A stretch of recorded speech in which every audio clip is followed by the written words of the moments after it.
Hello guys, good morning. Welcome to my today's vlog. Ayan, si Nicole, inaayusan na dahil papasok na siya. Hi ka. Hi, si hi. Good luck, Nicole. Sana may ano ka mamaya. May ginagawa na ba kayo? Gahapon may score siya gahapon. Sana mamaya may ano ka, may score ka uli.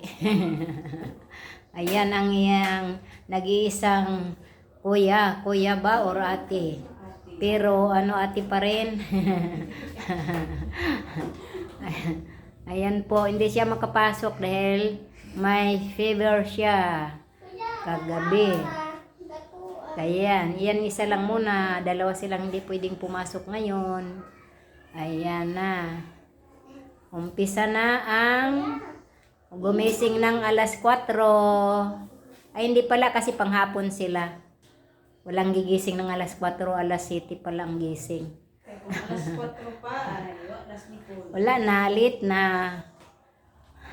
Mag na naman, mag-iyakan sa paggising. Ayan. Ingay na naman guys pag umaga. Hingay na naman sa umaga. Kasi matagal gumising. Ganun talaga ang mga bata. Aywan ko lang yung mga apo ko doon sa Lancaster kung ano yung malalaki okay na yun, wala na silang problema doon. Yung si Paeng ano kayang doon, pero excited na siyang pumasok. Update mo mamaya Hindi kailan bang pasok na Miyerkules pa yata?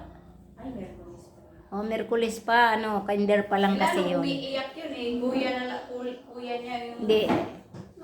Hindi, sinabihan naman ni Jojo na huwag ka umiyak doon. Hindi, sa ano ba? Kasi... Susunduin ka na lang ni Dad. kasi nauna yung kuya niya pumasok. Excited pa naman yun. Dala-dala pa naman niya yung bag niya.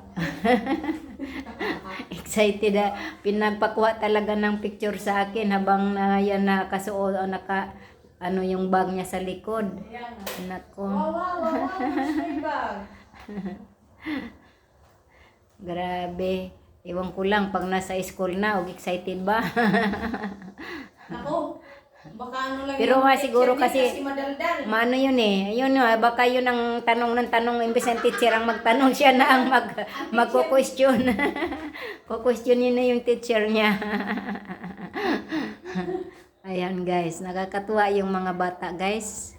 Lalo na pag mga kinder pa lang.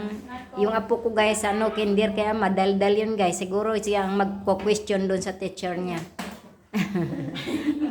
Malamang siya yung Sobra yun ka nga bata. hyper.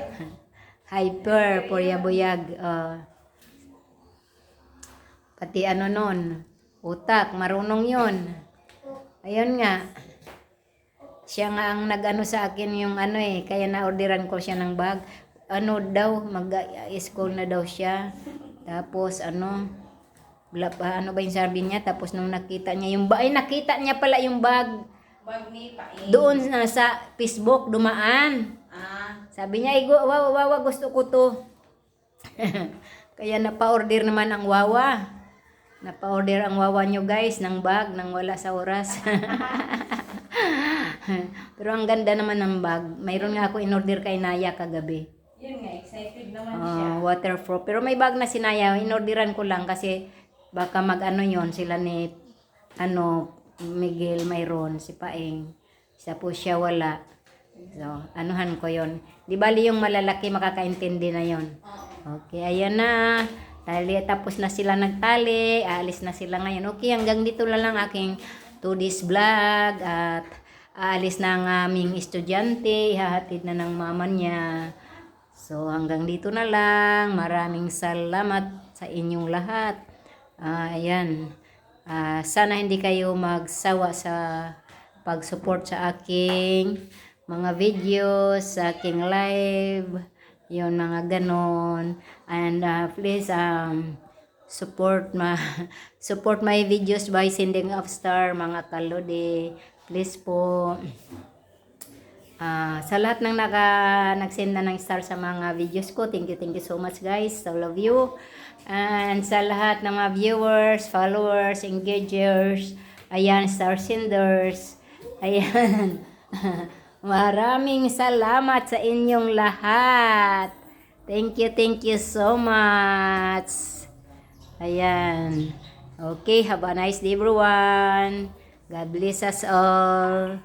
Bye-bye.